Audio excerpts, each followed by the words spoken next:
નમસ્કાર, ગ્લોબલ એક્સપ્રેસમાં તમારું સ્વાગત છે. હું આપની સાથે ચેતન. આજના અમેરિકાના તારીખ 6 એપ્રિલ 2026ના મુખ્ય સમાચારોની વાત કરીશું. અમેરિકામાં રહો છો, અમેરિકાના રોજના ગુજરાતીમાં અપડેટ જાણવા માટે ગ્લોબલ એક્સપ્રેસને સબસ્ક્રાઇબ કરવાનું ભૂલતા નહીં.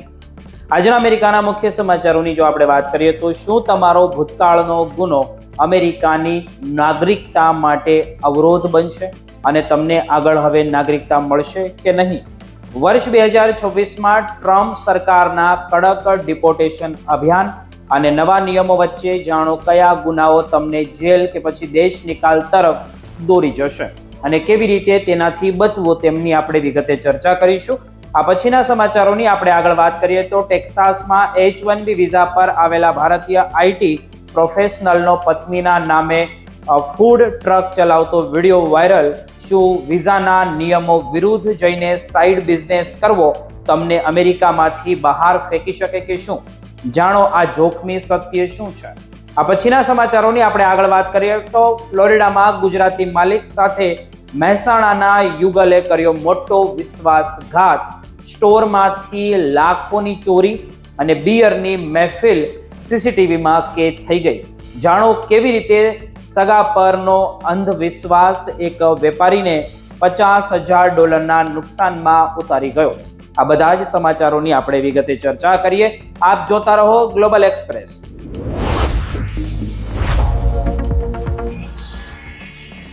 શું તમારો એક નાનકડો ભૂતકાળ તમારા અમેરિકામાં વસવાના અને ત્યાંના નાગરિક બનવાના વર્ષો જૂના સપનાને કાયમ માટે રોળી શકે કે શું?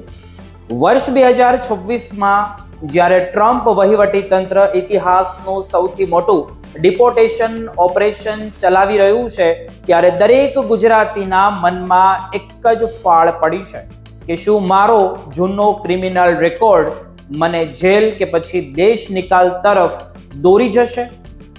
મિત્રો, આજે અમે તમને એક એવા વિષય પર ઊંડી તપાસ કરવા જઈ રહ્યા છીએ જે અત્યારે અમેરિકામાં વસતા લાખો ભારતીય અને ખાસ કરીને ગુજરાતી સમુદાય માટે એક ચિંતાનો વિષય બન્યો છે.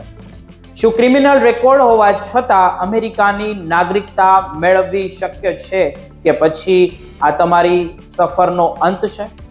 અત્યારે જ્યારે ડોનાલ્ડ ટ્રમ્પનું પ્રશાસન ગુનાહિત પૃષ્ઠભૂમિ ધરાવતા બિન નાગરિકો પર ત્રાટકી રહ્યું છે, ત્યારે આ પ્રશ્ન વધુ ગંભીર બનતો હોય તેવું લાગી રહ્યું છે. લેકન રાયલી એક્ટ જેવા કડક કાયદાઓ અને ICE એટલે કે ઇમિગ્રેશન એન્ડ કસ્ટમ એન્ફોર્સમેન્ટની વધતી જતી કામગીરીને કારણે 2025માં જ હજારો લોકોની ધરપકડ કરવામાં આવી હતી, જેમના પર હિંસક ગુનાઓ કે ચોરી જેવા આરોપો હતા. ગ્રીન કાર્ડ ધારકો અને વિઝા પર રહેલા લોકો માટે અત્યારે ડરનો મોટો માહોલ છે. પરંતુ કાયદો શું કહે છે તે સમજવું ખૂબ જરૂરી છે. અમેરિકન ઇમિગ્રેશન કાયદામાં ગુડ મોરલ કેરેક્ટર એટલે કે GMC સૌથી મહત્વનું પાસું છે. જ્યારે તમે નેચરલાઇઝેશન માટે ફોર્મ N-400 ભરો છો, ત્યારે તમારે સાબિત કરવું પડે છે કે છેલ્લા 5 વર્ષમાં તમે એક પણ આદર્શ નાગરિક રહ્યા છો. ઓગસ્ટ 2025માં USCIS દ્વારા એક મોટી નીતિગત ફેરફાર કરવામાં આવ્યા હતા, જે મુજબ હવે અધિકારીઓ માત્ર તમારા ગુનાઓની યાદી નહીં જોતા, પરંતુ તમારા સમગ્ર પરિસ્થિતિના જે સર્વગ્રાહી સમીક્ષા પણ કરે છે, જેમને હોલિસ્ટિક રિવ્યુ કહેવામાં આવે છે. આમાં તમારા નકારાત્મક પાસાઓ જેવા કે ગુનાહિત વર્તનની સામે તમારા સકારાત્મક પાસાઓ જેમ કે સામાજિક સેવામાં તમારું યોગદાન, તમારી સ્થિતિ, નોકરી, પરિવાર પ્રત્યેની તમારી જવાબદારીઓ, શિક્ષણમાં સિદ્ધિઓ અને નિયમિત ટેક્સની ચૂકવણી જેવી બાબતોનો તોલવામાં આવે છે. જો કે કેટલાક ગુનાઓ એવા છે જેમને પરમિનન્ટ બાર એટલે કે કાયમી પ્રતિબંધની શ્રેણીમાં મૂકવામાં આવ્યા છે. જો કોઈ વ્યક્તિ પર જે ખૂનનો કેસ હોય કે પછી 1990 પછીના જે કોઈ એગ્રીવેટેડ ફેલોની એટલે કે અત્યંત ગંભીર ગુનાઓ નોંધાયા હોય તો તેને ક્યારેય અમેરિકાની નાગરિકતા મળી શકતી નથી. આ ગંભીર ગુનાઓમાં બળાત્કાર, ડ્રગ્સ ટ્રાફિકિંગ કે પછી $10,000 વધુની છેતરપિંડીનો સમાવેશ થાય છે. ભલે આ ગુનો દાયકાઓ જૂનો હોય, પણ તે તમારી અરજીને કાયમ માટે રદ કરાવી શકે છે. બીજી તરફ કન્ડિશનલ બાર એટલે કે શરતો પ્રતિબંધો એવા છે કે જેમાં સમય મર્યાદા હોય છે, જેમ કે નાની ચોરી, છેતરપિંડી, ડ્રગ્સનો સામાન્ય ઉપયોગ કે પછી નશામાં ગાડી ચલાવવી એટલે કે DUI ના 2 થી 3 કેસ હોય તો તમારી અરજી અટકી શકે છે. પરંતુ જો તમે સાબિત કરી શકો કે તમે હવે સુધરી ગયા છો, તમારી પાસે સારા ચરિત્રના પ્રમાણપત્રો છે અને તમે સમાજમાં યોગદાન આપી રહ્યા છો તો તમને રાહત મળી શકે છે. સુરત, અમદાવાદ અને મહેસાણાના અસંખ્ય લોકો જેઓ H1B વિઝા કે ગ્રીન કાર્ડ પર છે તેમના માટે આ ખાસ જાણવા જેવું છે, કારણ કે જૂના કેસો કે પછી બિઝનેસમાં થયેલા વિવાદો પણ તમારી ફાઇલ પર અસર કરી શકે છે. નિષ્ણાંતોનું પણ એવું કહેવું છે કે જો તમારી પાસે કોઈ પણ ધરપકડનો કેસ થયો હોય કે પછી તો માહિતી છુપાવી હોય એ સૌથી મોટો ગુનો છે. જો તમે અરજીમાં સાચી વાત નહીં જણાવો તો તમારી નાગરિકતા રદ થઈ શકે છે અને તમને ડિપોર્ટ પણ કરવામાં આવી શકે છે. અત્યારના કડક વાતાવરણમાં વકીલોની સલાહ લેવી અને તમારી બાજુ મજબૂત પુરાવા સાથે રજૂ કરવી એ પણ એકમાત્ર રસ્તો તમારી માટે હોઈ શકે. યાદ રાખો કે નાગરિકતા મળ્યા પછી તમે સુરક્ષિત છો, કારણ કે એકવાર તમે અમેરિકન નાગરિક બની જાઓ પછી જૂના ગુનાઓ બદલ તમને દેશ નિકાલ કરવા લગભગ અશક્ય બની જાય છે.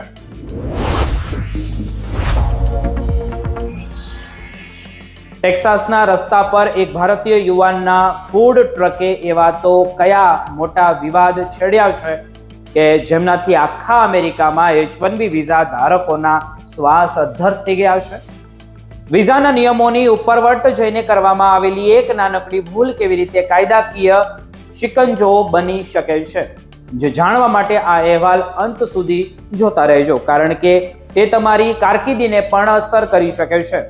મિત્રો, આજે અમે વાત કરી રહ્યા છીએ અમેરિકાના ટેક્સાસ રાજ્યમાં બનેલી એક એવી ઘટનાની જે અત્યારે સોશિયલ મીડિયા પર આગની જેમ ફેલાઈ રહી છે. આ કિસ્સો માત્ર એક ફૂડ ટ્રકનો નથી, પણ અમેરિકાના H1B વિઝા સિસ્ટમમાં ચાલી રહેલા સંભવિત દુરુપયોગનો છે. વિગતો મુજબ નવીન તુમ્મુલ્લા નામની એક ભારતીય વ્યક્તિ જેઓ ફ્લેક્સેરા ગ્લોબલ નામની IT કંપની દ્વારા સ્પોન્સર કરાયેલા H1B વિઝા પર અમેરિકામાં કાર્યરત છે. તેઓ પોતાની પત્નીના નામે જે ગોલ્ડ કોડા X નામની ફૂડ ટ્રક ચલાવતી હોવાનું સામે આવ્યું છે. આ ફૂડ ટ્રક ટેક્સાસના ડલાસ ફોર્ટ વર્થ વિસ્તારમાં ભારતીય વાનગીઓ પીરસે છે. અમેરિકન ઇમિગ્રેશન કાયદા મુજબ H1B વિઝા ધારક માત્ર તે જ કંપનીમાં કામ કરી શકે છે જેમણે તેમના વિઝા સ્પોન્સર કર્યા હોય. તેઓ પોતાના નામે કોઈ ધંધો કરી શકતા નથી કે કોઈ બીજી આવક મેળવી શકતા નથી. ભલે તે કામ પત્નીના નામે હોય, પણ જો તે વ્યક્તિ તેમાં સક્રિય રીતે સંકળાયેલો હોય તો તે વિઝાના નિયમોનું ગંભીર રીતે ઉલ્લંઘન ગણાય છે. આ ઘટના ત્યારે પ્રકાશમાં આવી જ્યારે ટેક્સાસની એક જાણીતી પત્રકાર સારા ગોન્ઝલેઝે આ બાબતે તપાસ કરી. સારાએ જ્યારે ફૂડ ટ્રક પર પહોંચીને કેમેરા સાથે નવીન તુમ્મુલ્લાનો જે સામનો કર્યો ત્યારે ચોંકાવનારા દ્રશ્યો સર્જાયા. વિડીયોમાં નવીન પોતે ફૂડ ટ્રક પર ઓર્ડર લેતા અને રસોઈમાં કામ કરતા મદદ કરતા હોવા જોવા મળ્યો હતો. ત્યારે તેમને પૂછવામાં આવ્યું ત્યારે તેમણે બચાવમાં કહ્યું કે તેઓ માત્ર પત્નીની મદદ કરી રહ્યો છે અને તેઓ માલિક નથી. તેમણે વધુમાં ઉમેર્યું કે તેમની ઓફિસ 4 વાગ્યે પૂરી થાય છે અને તે પછી જ તેઓ અહીં પ્રિન્ટર સેટ કરવા માટે જેવા નાની મદદ કરવા આવ્યા હતા. જો કે પત્રકારે જ્યારે પૂછ્યું કે જો પત્ની માલિક છે તો તે અત્યારે ક્યાં છે, અને ત્યારે નવીન પાસે કોઈ સ્પષ્ટ જવાબ નહોતો. સારા ગોન્ઝેલેઝે દાવો કર્યો છે કે આ એક સુઆયોજિત કૌભાંડ છે જેમાં મુખ્ય વિઝા ધારક પોતાના જીવનસાથીને H1B વિઝા પર અમેરિકા લાવે છે અને પછી તેમના નામે બિઝનેસ શરૂ કરીને પોતે તેમાં કામ કરે છે. આમનાથી અમેરિકાના જે મજૂર કાયદા અને વિઝા શરતોના ભંગ થાય છે. સોશિયલ મીડિયા પર આ વિડીયો વાયરલ થયા પછી બે પક્ષો પડી ગયા હોય તેવું લાગી રહ્યું છે. કેટલાક લોકોનું એવું કહેવું છે કે મહેનત કરવામાં શું ખોટું છે, ત્યારે કાયદાના જાણકારોનું એવું કહેવું છે કે H1B વિઝા જે સ્કિલ્ડ આઈડી વર્કર્સ માટે હોય છે, ફૂડ ટ્રક ચલાવવા માટે નહીં. જો આ કિસ્સામાં ઇમિગ્રેશન વિભાગ કડક કાર્યવાહી કરે તો નવીન તુમ્મુલ્લાનો વિઝા રદ થઈ શકે છે અને તેમને તાત્કાલિક ભારત પરત મોકલવામાં પણ આવી શકે છે. એટલું જ નહીં, જે કંપનીએ તેમને સ્પોન્સર કર્યા છે તેમની સામે પણ તપાસ થઈ શકે છે કે આ કિસ્સો તે હજારો ભારતીય પ્રોફેશનલ માટે એક ચેતવણી છે જેઓ સાઇડ બિઝનેસ કે વધારાની કમાણી માટે શોર્ટકટ અપનાવે છે. ટ્રમ્પ સરકાર અત્યારે વિઝાના જે મિસયુઝ પર વધુ કડક બની રહી છે અને કામના સ્થળો પર વધારે તપાસ વધારી દેવામાં આવી છે. તેથી જ કાયદાનું પાલન કરવું એ જ લાંબા ગાળે ફાયદાકારક તમારી માટે છે, કારણ કે એક નાની ભૂલ તમારી વર્ષોની મહેનત પર પાણી ફેરવી શકે છે. અમે આ મામલે સતત નજર રાખતા રહીશું અને વધુ વિગતો તમને આપતા રહીશું.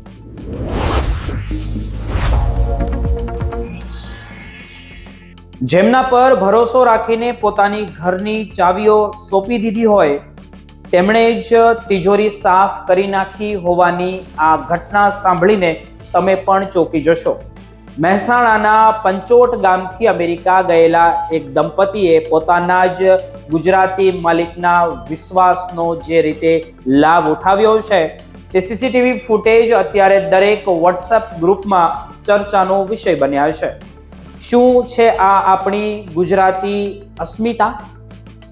આજે અમે વાત કરી રહ્યા છીએ ફ્લોરિડાના જે સારાસોટા કાઉન્ટીમાં બનેલી એક એવી ઘટના જેમણે સમગ્ર ગુજરાતી ડાયસ્પોરાને હચમચાવી દીધો છે.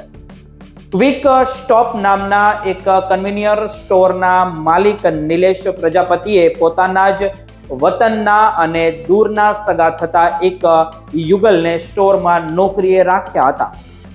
આ યુગલ વર્ષ 2023-24માં અસાઇલમ એટલે કે આશ્રયના કેસ પર અમેરિકા આવ્યું હતું અને તેમની પાસે વર્ક પરમિટ હતી.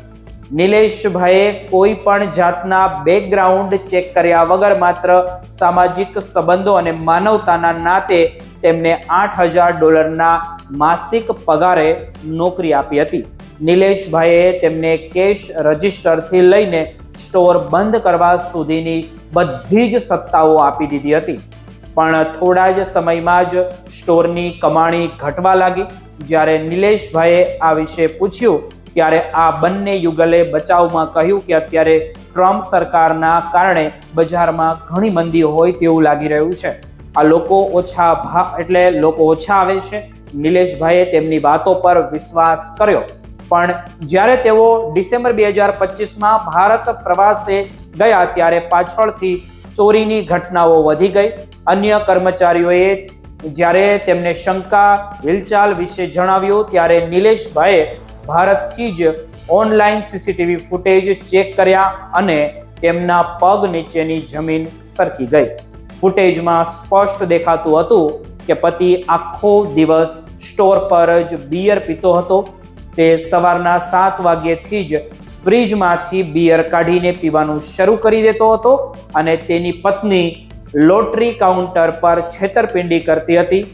તે લોટરીની ટિકિટ સ્કેન કરીને જીતેલી રકમ ખિસ્સામાં નાખી દેતી અથવા કેશ રજિસ્ટરમાંથી સીધી રીતે રોકડની ચોરી કરી લેતી હતી. નિલેશભાઈના અંદાજ મુજબ આ દંપતીએ 6 મહિનામાં $40,000 એટલે કે અંદાજે 35 થી 40 લાખ રૂપિયાનો ચૂનો લગાવ્યો છે. જ્યારે નિલેશભાઈએ પરત આવીને પુરાવાઓ સાથે તેમનો સામનો કર્યો ત્યારે તેમણે કોઈ પછતાવો વ્યક્ત કરવાને બદલે પુરાવાઓ માંગ્યા હતા. બાદમાં ન્યુયોર્કના એક સગાની મધ્યસ્થીથી તેમણે ચોરી કબૂલી અને પૈસા પાછા આપવાનો વાયદો કર્યો. પણ આજે તેઓ ત્યાં ગાયબ થઈ ગયા છે તે ખબર નથી. તેની કોઈ ખબર ના હોવાને કારણે નિલેશભાઈએ તેમની જે અસાઇલમ સ્ટેટસની દયા ખાઈને પોલીસ ફરિયાદ નહોતી કરી. પણ હવે તેઓ પછતાઈ રહ્યા છે કે ફરિયાદ કરી હોત તો સારું હતું. આ કિસ્સો માત્ર એક ચોરી નથી પણ અમેરિકામાં નવા આવી રહેલા કેટલાક ગુજરાતીઓની જે બદલાતી માનસિકતાઓનો પુરાવો છે. છેલ્લા કેટલાક સમયથી એવા કિસ્સાઓ વધી રહ્યા છે જેમાં નવા ઇમિગ્રેન્ટ્સ ટૂંકા રસ્તે પૈસા કમાવા માટે ચોરી કે છેતરપિંડીનો સહારો લે છે. આનાથી વર્ષોથી અમેરિકામાં મહેનત કરીને પોતાની પ્રતિષ્ઠા ઊભી કરનાર જૂના ગુજરાતી સમુદાયની છબી પણ ખરાબ થઈ રહી છે. ગુજરાતીઓ હંમેશા તેમની પ્રામાણિકતા અને વેપાર બુદ્ધિ માટે જાણીતા છે અમેરિકાની અંદર, પણ આવા કિસ્સાઓ આપણી સંસ્કૃતિ પર કલંક સમાન છે. નિલેશભાઈની આ કહાની દરેક સ્ટોર માલિક અને વેપારી માટે એક ચેતવણી સમાન છે કે વ્યવસાયમાં વિશ્વાસની સાથે સાથે સીસીટીવી મોનિટરિંગ અને રેગ્યુલર ઓડિટ રાખવી અત્યારે ખૂબ જ જરૂરી છે, ભલે તે ગમે તેટલા નજીકના સગા હોય કે ન હોય. આપણે આશા રાખીએ છીએ કે આ અહેવાલથી લોકો જાગૃત થશે અમેરિકાની અંદર, દરેક એનઆરઆઈ, અને આવી ઘટનાઓનું પુનરાવર્તન નહીં થાય.